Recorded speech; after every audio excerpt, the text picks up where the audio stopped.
tribute, I'd like to start with one of the first reformers for the women's rights movement, Susan Brownell Anthony.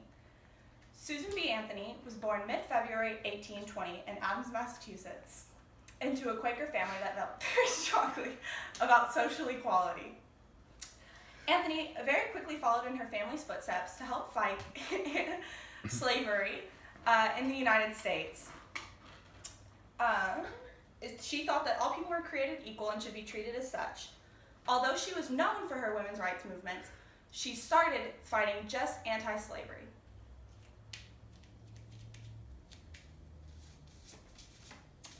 Her first big work that she did was she had a petition that she gave out that had 400,000 signatures that she gave to Congress to help ratify the 13th Amendment.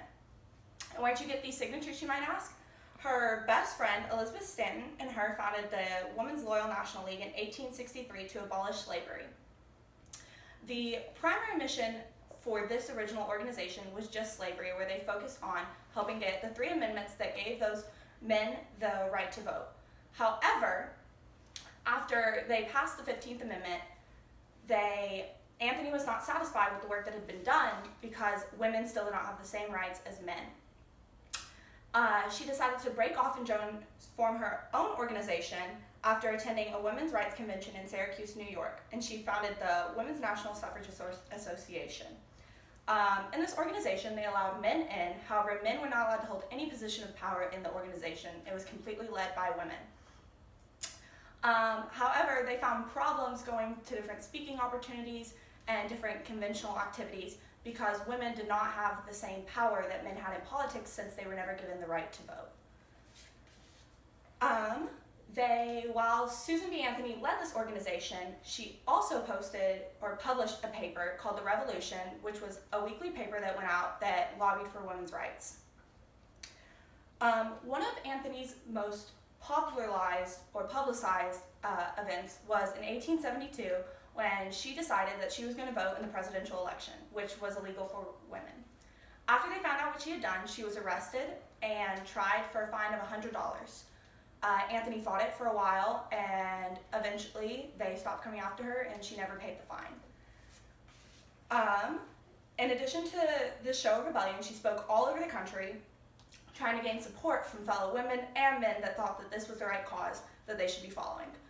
Along with her work in the United States, Anthony also traveled to Europe for 9 months to work with the International Council of Women.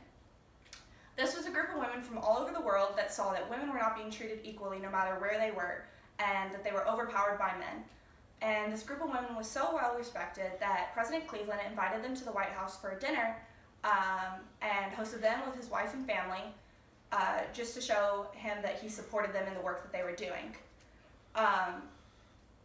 And even as Susan B. Anthony got older, up to age 75, she was still continuing to speak at conventions with the NWSA and spoke at 4 congressional hearings. At her birthday celebration in Washington, D.C., a few days before she died, she said, at the end of her speech, "Failure is impossible." And this slogan became a big thing in the women's rights movement as it empowered women to think that what they were doing was not impossible and that they could achieve it. A few days prior to her death, she also continued to speak at one more convention in which she gave her final legacy and passed on the baton to a new generation of women to help continue her dreams. And although she died before the 19th Amendment was passed, her vision never died, and women still worked hard every day to help get her to where she wanted to be. And you will hear about those women that continued to press on her ideas in the following tributes tonight.